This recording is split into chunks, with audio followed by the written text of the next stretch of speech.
Boa noite, gente. Eu vou gravar essa aula aqui para poder subir na plataforma para vocês e a gente vai já adentrar o direito brasileiro, tá? Então, assim, a gente viu que a gente passou pelo direito moderno, né, que foi justamente após aquele declínio das normas jurídicas aplicadas no direito romano, né? Então, assim, houve um declínio. Então, a partir desse momento, Roma começou a retomar a aplicação das suas normas, começou a retomar a sua vida econômica e como uma forma de trazer essa estabilidade, né, garantir essa estabilidade econômica, né, foi que começaram a se apanhar normas e organizar essas normas num grande ordenamento jurídico chamado Corpus Iuris Civilis, né? Então, assim, nessa parte do direito moderno, a gente vai focar basicamente nas características do Corpus Iuris Civilis, certo? Ou seja, o corpo do direito civil, né? Que é a base justamente disso. Então, assim, nesse período de retomada do Império Romano, né, começa a se ver isso, que foi considerado por muitos o Corpus Iuris Civilis, que era justamente uma codificação, um compêndio de normas, um acumulado de normas ao longo do período do Império Romano. E esse acúmulo de normas virou um livro, né, se transformou num grande livro, né? Então, assim, esse livro, essa aula já está na plataforma. Esse grande livro, esse grande acúmulo de normas, ele foi seguido por vários países como norma supletiva, ou seja, aqueles que não tinham direito local para aplicar, eles utilizavam o Corpus Iuris Civilis, as normas do direito romano, como uma norma também de vigência, né, dada a abrangência que essa norma teve. Então, assim, e o Corpus Iuris Civilis foi a base para o nosso atual sistema jurídico, tá? Foi com ele que a gente começou a ver essa primeira noção de sistema jurídico, né? A hermenêutica jurídica, a interpretação jurídica, né? A gente vê a característica romanista, que tem umas características também que começa a se tratar, a se olhar o direito não apenas só em parte, mas ele como um todo, né? E isso foi essa característica de sistema jurídico, foi construído justamente com o Corpus Iuris Civilis, né?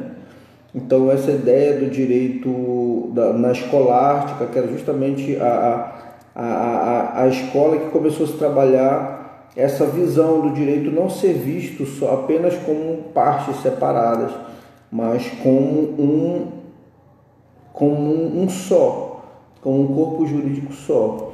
Então, essa aula já está na plataforma Direito Moderno, eu só estou revendo, tá? Outra coisa, a gente vai hoje adentrar agora já no nosso direito, né, brasileiro, e essa aula está sendo gravada mais com essa intenção, tá? Então, assim, adentrar no direito brasileiro, inevitavelmente a gente vai ter que falar de história brasileira, tá? É muita coisa, né? Então eu vou gravar pelo menos hoje, eu vou tirar um tempinho aqui para gravar pelo menos umas 2 aulas, né? O Instagram ele permite gravar 40 minutos, então basicamente vão ser, né, a gente vai usar o limite de 2 aulas para tentar trazer aqui uma noção, sendo que na nossa segunda avaliação agora a gente vai basicamente cobrar um pouco dessa parte agora do direito moderno, né, do Corpus Iuris Civilis praticamente, e mais algumas coisas do que a gente viu, do assunto que a gente viu da primeira avaliação, tá? Porque infelizmente o tempo, esse assunto aqui, um semestre para toda essa disciplina seria pouco, né? Muita história, muito conteúdo, então a gente acaba perdendo um pouco, né? E tem que focar em pontos específicos. Tá, então, entrando para o Brasil, e o direito no Brasil, agora, né, a gente vai lá, tem que voltar lá, remonta aquele período lá da colonização do Brasil, para a gente poder ter uma noção, né, de como se deu essa exploração e de que momento, né, e de que forma foram desenvolvidas essas primeiras normas jurídicas de aplicabilidade no Brasil, né? Elas são trazidas de Portugal e de alguns países da Europa, né? Então, assim, os traços coloniais brasileiros remetem às características desse período, né, marcado lá na nossa origem pela exploração cultural, econômica, política e social. Então, assim, no Brasil isso foi causado principalmente, né, por países como Portugal, Espanha, Holanda, França, né, entre outros países que vieram com a intenção de disputar essa terra desse novo continente, de explorar esse país, né, com toda a sua riqueza ainda in natura, sem exploração nenhuma, né. A história da colonização nas Américas data de 1492, ok? Então, assim, quando Cristóvão Colombo, em uma expedição rumo à Índia, aquilo que a gente estudou no ensino médio e tal, né, ao longo da nossa vida, né, pensando em encontrar, se deparou com as ilhas, né, Lucaicas, Cuba e São Domingos, né, essas terras lá para frente iam ser reconhecidas como um novo continente. E após anos de navegação, né, das grandes navegações e tal, e explorações, se confirma a existência desse novo continente, né, na Europa Ocidental e Leste Asiático. Então iniciou-se uma disputa entre os povos europeus por essa nova terra, e o Brasil justamente no meio desse interesse, né? Então o Brasil se tornou mais tarde colônia de quem? De Portugal. Tá? Então quando Pedro Álvares de Cabral chegou ao Brasil, né, que na época era a ilha de Veracruz, em 22 de abril de 1500, encontrou-se no dia seguinte com os povos nativos, com os índios, né? Então, assim, foi cordialmente recebido, segundo a história conta. Tem alguns mitos que a gente tem que derrubar aqui nesse início dessa história do Brasil e tal. Então ele foi bem recebido, e os índios, por interesse naquilo que eles traziam, então, né? E isso foi registrado pelo Pero Vaz de Caminha, que era o escrivão à época que caminhava com aquela comitiva que veio explorar o Brasil.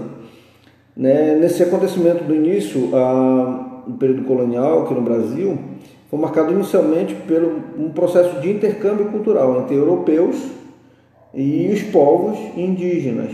Né? Isso por volta de 1530. O território litorâneo do Brasil começou a ser explorado pelos portugueses mais ou menos em 1530. Né? Então, inclusive alguns historiadores questionam, na verdade, a real intenção de Cabral, né? Se ele realmente parou no Brasil, né, por acaso, né, porque mudou a rota das embarcações, está desviando, ele queria ir para a Índia e tal, e acabou, foi por acaso, ou ele tinha a intenção realmente de explorar esse país e tal. Então, assim, após a ocorrência desses primeiros contatos entre os nativos e os europeus, né, se decidiram por explorar o conteúdo existente no Brasil, né, os recursos existentes no Brasil. Né. Inicialmente, os portugueses exploraram o quê? O pau-brasil, né, que foi justamente o que marcou, que para eles era o único produto rentável aqui no Brasil, e por conta disso eles encontravam primeiro, tinha mão de obra dos indígenas que ajudavam, que recebiam em troca do material, da matéria-prima que eles forneciam, que era o pau-brasil. Eles davam o quê? Davam tecido, trocavam em canivetes, em facas, em utensílios que eles traziam de Portugal, né? E aí assim explorando o Brasil, o pau-brasil. Essa exploração ela ocorreu entre os anos de 1500 e 1530, né, e caminhou até o século XIX. Ok? No entanto, naquela época, a exploração não foi suficiente, né, para a formação dos povos nessas regiões, né, onde apenas foram criadas as feitorias, chamadas feitorias, né, nessas áreas litorâneas, onde a madeira era mais abundante. Também naquela época os portugueses e franceses, né, lutavam constantemente contra a concorrência, e pelo monopólio da matéria-prima. Oi, Andrei, estou gravando uma aula aqui para subir, para colocar na plataforma para vocês. Mas se quiser ouvir aí, já estou falando boa noite, já estou falando da parte histórica do direito brasileiro, né, que tem uma carga muito grande de história. Isso é mais para vocês acessarem essa aula depois e ouvir lá só pelo conteúdo em si, né? É um conteúdo muito amplo. Depois eu vou focar naquilo que a gente realmente vai utilizar, mas eu estou falando aqui mais do valor histórico. Então os portugueses chegaram, exploraram o Brasil, começaram explorando as riquezas do Brasil a partir do pau-brasil, né? Então assim, a gente pode perceber o que nesse primeiro momento? Que a devastação da natureza não era uma preocupação naquele tempo. Os portugueses não estavam nem aí, os franceses, né? O interesse deles era justamente explorar os recursos minerais, vegetais, animais, sem preocupação com possíveis consequências futuras, né? Eles estavam nem aí, eles queriam saber de explorar. E essa produção ela ocorria como uma forma de exploração, de apropriação, né, da metrópole sobre a colônia. Então, Brasil, colônia de Portugal, né? E, então, assim, a gente vê no direito, nesse primeiro momento, que não existia uma oposição, não existia um conflito dos nativos da colônia contra a metrópole. Por quê? Porque os nativos não sabiam nada, não sabiam falar o português, nada. Eles eram só explorados, eles só mantinham o interesse da metrópole, né, dos portugueses, no caso. Então, assim, o início da colonização, 1530, né, ocorreu na prática mesmo quando o rei de Portugal se convenceu de que para garantir a posse das terras, né, teria que estabelecer núcleos permanentes aqui dentro do Brasil. Então, colonização e defesa, ficando o Brasil subordinados às suas ordens. Por quê? Porque assim como Portugal tinha olho no Brasil, por conta do interesse, outros países também começaram a olhar, né, de uma forma de querer explorar. Então, Portugal viu que se ele não se instalasse no Brasil, ele ia perder, corria o risco de perder para outros países, como a França, a Inglaterra, né? Então, a primeira expedição buscando a apropriação desse novo território foi comandada por Martim Afonso de Souza, em 1530, tendo como principal objetivo isso aqui, percorrer o litoral do Brasil para conhecer, né? Nada impediria de explorar o interior, obtenção de ouro e prata, de expulsar os franceses, ou organizar núcleos de povoamento e defesa. O mais polêmico de todos os objetivos é aumentar o domínio português até o Rio da Prata, se apropriando das terras que não lhe pertenciam, de acordo com o tratado formalizado à época, que foi o Tratado de Tordesilhas. Ok? Então, assim, Portugal já possuía uma política econômica muito forte, né, ocasionada pela expansão comercial e marítima, né, e a busca de riquezas, descoberta de novas terras, né, isso protegia a sua economia interna com política mercantilista. Então era algo que era uma prática de Portugal. Ele já tinha uma estabilidade, já era estruturado, e ele vivia justamente de fazer essa exploração, de achar essas terras nativas e extrair delas riquezas que ela tinha, e assim ele se mantinha como uma nação forte, né? Então, assim, ele se mantinha dessa forma. Essa característica de Portugal, ela se apresentava de três formas, três características básicas: a balança comercial favorável, o protecionismo e o monopólio que exercia, servindo de justificativa para a exploração do país. Então, o comércio com o Brasil era inexistente, né? Não existia um comércio, né? Como colonizar terras primitivas sem desenvolvimento econômico, político e social? Não existia isso. Era preciso criar toda uma estrutura para organizar os poderes e estabelecer medidas que surtissem efeito para a população.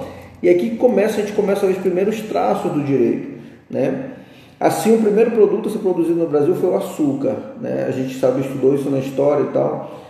Uma vez que os portugueses já estavam familiarizados com esse tipo de produção nas suas ilhas do Atlântico, Madeira e Cabo Verde. Então foi fácil instalar isso no Brasil, né? Outra coisa, após essas expedições de Portugal, de Martim Afonso da Silva, que era quem comandava, ocorreram outras investidas em 1534, quando foram criadas capitanias hereditárias, né? Então, assim, o território brasileiro foi dividido em 15 diferentes capitanias, nós estudamos isso. Isso tem só uma carga histórica grande. Eu estou lendo para poder chegar naquilo que a gente vai trabalhar, né? Então, desde o litoral até a linha referente ao Tratado de Tordesilhas. Então, assim, tinha uma divisão muito grande.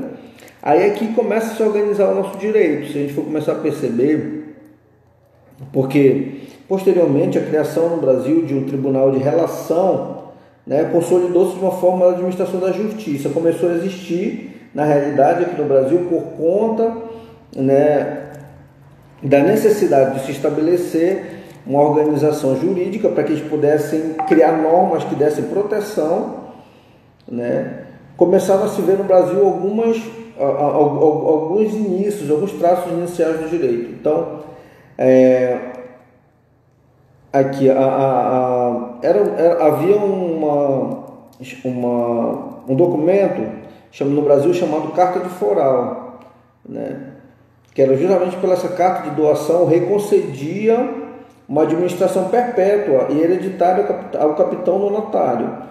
Então, assim, na foral estava estabelecido o direito de foro e tributos que a população pagaria ao rei e ao donatário. Aqui a gente vê os primeiros traços do direito brasileiro, né, no período colonial. Então, a carta de foral era justamente uma carta onde o rei concedia, né, a alguns portugueses que vinham e quisessem estabelecer residência no país, o rei concedia essa carta de foral, né, de forma que a pessoa se estabelecia numa determinada área e ele recolhia e pagava tributos ao rei. E aí, então, posteriormente se criou o tribunal, como eu falei há pouco, de relação, né, e consolidou-se uma forma de administração da justiça, né. Aí, nesse tribunal de relação, né, não tinha a figura do ouvidor geral, né. Começou a haver, já existia aqui alguns funcionários preparados e treinados para conduzir algumas normas no Brasil, já no Brasil. Esses funcionários eles deveriam fazer o quê? Atender os requisitos para ingressar na carreira, como estudar e ser formado na Universidade de Coimbra, né? E ter conhecimento do direito civil, direito canônico, né? Ou seja, aquele que a gente viu lá tanto na Idade Média quanto no período moderno, já no direito moderno, né? O direito canônico e tal. E a Igreja Católica ela sempre tinha essa história, né, por trás ali, sempre conduzindo o direito canônico também estava presente aqui. Então, o ano de 1446, né, a gente vai perceber que em Portugal foram constituídas as ordenações afoncinas, tá? Afoncinas, aqui a gente começa a focar a nossa aula. Então, 1446, ou seja, né, antes, se você for olhar o período, ok, você vai perceber que o período aqui ele é bem anterior, né, a chegada a chegada no Brasil da exploração pelos portugueses e tal. Tá? Então, 1446 foi o período que começou a instituir as ordenações afoncinas. O nome era Afoncinas. Elas recebiam esse nome que era do rei Afonso V, né? Então, tiveram influência também do direito canônico e de alguns costumes portugueses. Tá? Então, elas foram divididas em 5 livros que continham as ordenações afoncinas foram divididas em 5 livros que continham matéria de direito penal, de direito civil, direito administrativo, marítimo, comercial, eclesiástico, do rei, da nobreza, né? Processo civil, processo penal. Então, assim, já era algo muito, muito robusto de conteúdo, né? Então, as ordenações afoncinas elas traziam previsões de diversas matérias, tá? Então, assim, essa estrutura jurídica ela foi adotada no Brasil mais tarde, quando se estabeleceram os tribunais, quando começou a haver essa fixação da coroa portuguesa no Brasil, de se estabelecendo realmente como território e como colônia, né, da coroa portuguesa. Tá? Então ela foi adotada no Brasil mais tarde, né? Assim, juntamente com as ordenações manuelinas também chamadas. né? Então, assim, o judiciário nessa época era dividido em 3 graus de jurisdição, já nesse período, né? Existia o primeiro grau, né? Esse primeiro grau existia os juízes singulares, que até hoje são conhecidos como juízes singulares no primeiro grau. Em segundo grau, os tribunais colegiados, também que até hoje são conhecidos os tribunais colegiados. E o terceiro grau, que aqui é diferente, que é a casa de suplicação, né? A casa de suplicação, ou seja, um grau superior de recurso, né? As ordenações manuelinas, elas já datam de 1512, tá? Receberam esse nome devido a Dom Manuel I, né? Que era chamado o Venturoso.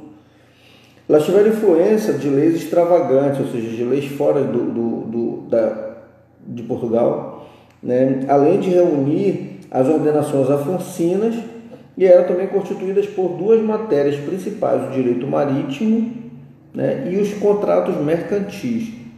Essas são as ordenações manuelinas. Então, elas traziam parte das ordenações afoncinas e acrescentavam ainda o direito marítimo e os contratos mercantis. Posteriormente, a gente vai ver o seguinte, que as ordenações filipinas, são normas que já vão vir posteriormente, elas vão influenciar o direito português, né, durante 60 anos. Então, nós temos as ordenações afoncinas, as manuelinas e as filipinas, né? Que elas já vão influenciar aqui durante 60 anos, de 1580 a 1640, né, o direito português. Então, assim, está perdurando até o Código Civil, aqui no Brasil, até o Código Civil de 1916, né, que revogou essa legislação até então existente aqui no Brasil. Então, assim, por que conhecida como ordenações filipinas? Né? Porque elas originam do rei Filipe II. Então, assim, após o rei Filipe II se tornar rei da Espanha e posteriormente de Portugal, unindo esses dois países aí, Espanha e Portugal, justamente na busca da força de armas, de dinheiro, né? Via ele que essa união, que ele chamava de união peninsular, da península, era necessidade econômica, geopolítica e até mesmo religiosa, ou seja, tinha uma importância muito grande. Então, assim, foi nesse período de cerca de 60 anos de domínio espanhol sobre a colônia brasileira que ocorreram feitos consideráveis contra o desenvolvimento do Brasil, né, como a derrota dos franceses e a conquista do litoral norte e nordeste, abrindo a possibilidade do comércio marítimo, facilitado para os espanhóis, né, sem falar nas bandeiras que rumavam para os sertões e tal, afora. Então, assim, a Espanha ela teve um papel muito forte, muito intenso nessa exploração do Brasil. Tá? Então, assim, no século XVII já houveram reformas, né, nessa legislação aplicada no Brasil, e aí a gente já começa a observar que inúmeras outras leis, inúmeras outras normas, né, chamadas aqui no caso do século XVII, chamado de reformas pombalinas, foram chamadas assim. Então surgiu a lei da boa razão, que definiu regras nesse período aqui quanto à aplicação e interpretação das leis, né, em caso de omissão, lacuna, imprecisão. A gente vê bem aqui, por exemplo, as leis provenientes do direito romano, como a glosa, restas. A gente percebe aqui traços, por exemplo, do direito romano germânico, que a gente viu lá com a invasão dos bárbaros, né, influenciando aqui no direito moderno. E nesse período bem aqui também se acumula traço da lei das 12 tábuas. Então, assim, nesse período, a Corpus Iuris Civilis. Então, assim, juntaram várias normas de aplicação, normas já existentes na Europa, principalmente, começaram a se fundir para se criar um direito brasileiro, um direito que se aplicasse aqui, abrangesse direito marítimo, que abrangesse, né, direito civil, direito penal, né, e fosse estruturando para essa nova terra, para essa colônia agora de Portugal. Então a gente percebe o seguinte, aqui a gente vai entrar, por exemplo, já no período das revoltas do período colonial e da independência do Brasil, a gente vai perceber aqui o quanto foi importante essas normas, né? Aqui a gente pode observar, por exemplo, que durante essa época aqui da independência, da exploração do período colonial, o Brasil ele estava atrelado a Portugal, né? Ele era colônia da metrópole, que era Portugal, né? Então, assim, e nesse período aqui ocorreu uma formação de uma elite interna, né? Que aqui no Brasil, que embora correspondesse ainda aos interesses portugueses, aqui dentro elas detinham muitos privilégios, né? O ciclo do ouro começou a iniciar aqui dentro do Brasil, sobretudo a partir do século XVI, né? E parte do ciclo do café, né? Iniciado na primeira metade do século XVIII, também demonstrava que os portugueses, por meio de explorações e tal, haviam adentrado o país, já estavam estabelecendo, né? Por outro lado, a gente percebe o seguinte, que existia uma grande parte da população que não gozava dos mesmos direitos e liberdades, né? Desde negros, índios, escravos, proprietários da terra, ou seja, tinha uma nobreza, alguém que se estabelecia, que explorava o ouro, que explorava o café, que enriquecia e construía patrimônio nas metrópoles em Portugal, e existiam aqueles que estavam estabelecidos dentro do Brasil também, que não tinham os mesmos privilégios, né? Os negros, que eram mão de obra, só se utilizavam mão de obra e eram explorados, né? Os índios, que eram nativos, que também eram explorados e não tinham privilégio algum, e os escravos, né? Sem falar também de pequenos proprietários de terra, né? Homens posteriormente livres, né? Mas que não possuíam garantias quanto à exploração indevida, eram pessoas estabelecidas dentro da própria nação, né? Dentro do próprio Brasil. Então, assim, que não tinham respeito, eram apenas mão de obra, não tinham respeito à dignidade, né? E eram explorados, inclusive, com trabalhos forçados mesmo, né? Então, a partir dessa exploração, sucederam diversas revoltas em busca de liberdade, de direitos, né? No Maranhão, na época, né? Por falta de alimento para a população, Guerra dos Mascates, isso em 710, 711. Em Pernambuco, né? Outra guerra, Olinda e Recife, né? Onde mais intensamente emergiu a ideia mesmo de colônia, de romper com a metrópole, né? Então, assim, a gente percebe que começa a acontecer. Então, dentro dessas revoltas aí, né, a gente vai falar aqui de uma mais evidente, que essa eu quero que vocês atentem bem, que é justamente a Inconfidência Mineira, né, conhecido como a Inconfidência Mineira, né, conjuntamente com a Conjuração Baiana, né, foram aquelas de maior repercussão na história por lutas de liberdades e direitos da população contra o monopólio português no comércio de exploração de recursos naturais. A gente começa a perceber que o inconformismo, né, algo não querendo mais aceitar aquela exploração e a imposição de Portugal e o privilégio na mão de poucos, né? Então, assim, na primeira revolução, que foi a Inconfidência Mineira, né, o governo ele forçosamente pretendia que os escravos continuassem trabalhando em lugares sem as mínimas condições necessárias para viver, né, e os grandes proprietários de terras continuavam submetendo-se às ordens de Portugal. Então, assim, na Conjuração Baiana já havia rumores sobre a Revolução Francesa, né, e seus ideais. Né? Nesse período aqui eles começaram a ter esse conhecimento, além de estar o povo baiano descontente com a imposição do governo português. Né? Aqui é válido ressaltar que existia o direito indígena aqui nesse período.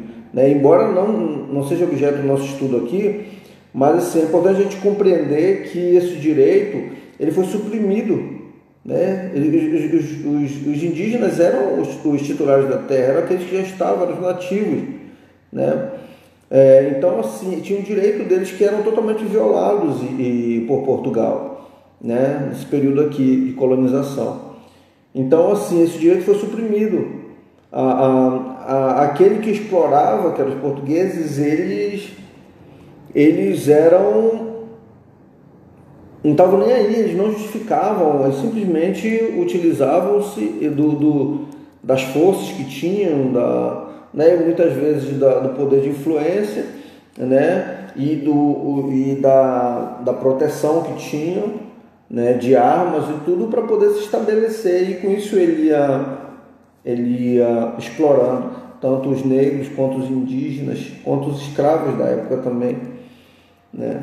No início do século XIX, ocorreu uma crise do antigo regime português, né, quando em janeiro de 1808, um navio trazendo o príncipe regente fugindo de Napoleão na Europa chegou ao Brasil, né, juntamente com a corte portuguesa, e a partir desse momento foi necessário estabelecer uma nova estrutura política administrativa, né, a estrutura política administrativa. Então, Dom João VI, nesse período bem aqui, ele criou, dentre muitas coisas, uma instituição que nós conhecemos até hoje, chamada o Banco do Brasil, né, o Jardim Botânico, né, inaugurou a Biblioteca Real, nomeou os ministros de Estado, estabeleceu secretarias públicas e instalou tribunais de justiça, né. Então, nesse período bem aqui, a gente começa a perceber que existe uma organização, né. Então, assim, após alguns anos, né,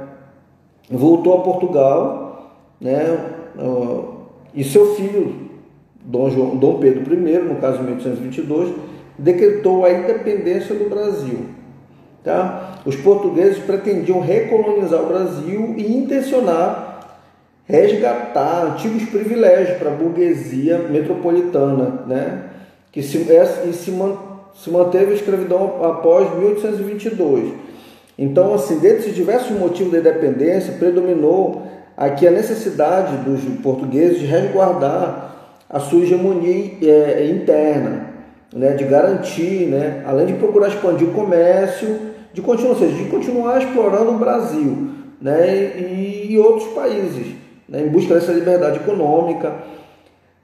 Então, assim, então a gente observa que é o seguinte, nesse período baixo a gente percebe o seguinte, que a independência brasileira, por exemplo, apoiada pela Inglaterra, né, via nessa oportunidade aqui a expansão do comércio de produtos industriais, frutos da Revolução Industrial, de 1750 a 1850, e transformaria a relação entre colônia, Brasil e a metrópole Portugal. Então, nesse momento, que seria um momento de ruptura, né, de transformação. Além disso, as altas taxas de impostos cobradas pela coroa portuguesa e a influência dos movimentos sociais internos, né, foram fatores importantes para a independência do Brasil, né? E porque, na realidade, nesse período aqui, essa independência do Brasil ela foi praticamente imposta, obrigada. Por quê? Porque ela decorria principalmente das transformações econômicas, né, sociais e políticas que operavam aqui no Brasil, né, no século XVIII.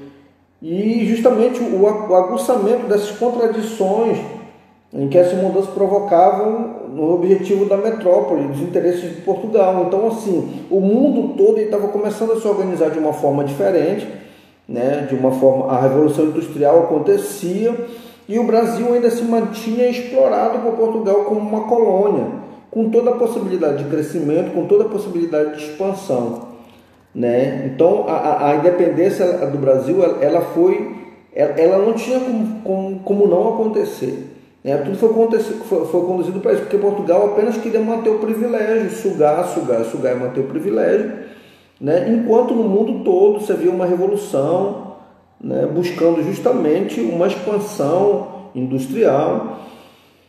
Então, assim, se a gente perceber aqui o seguinte, né, nesse período bem aqui, a gente sabe que o tráfico de escravos africanos, né, nesse período aqui, ele não se manteve pela questão religiosa, né, mas também significou uma expansão do comércio para os países europeus, em especial Portugal.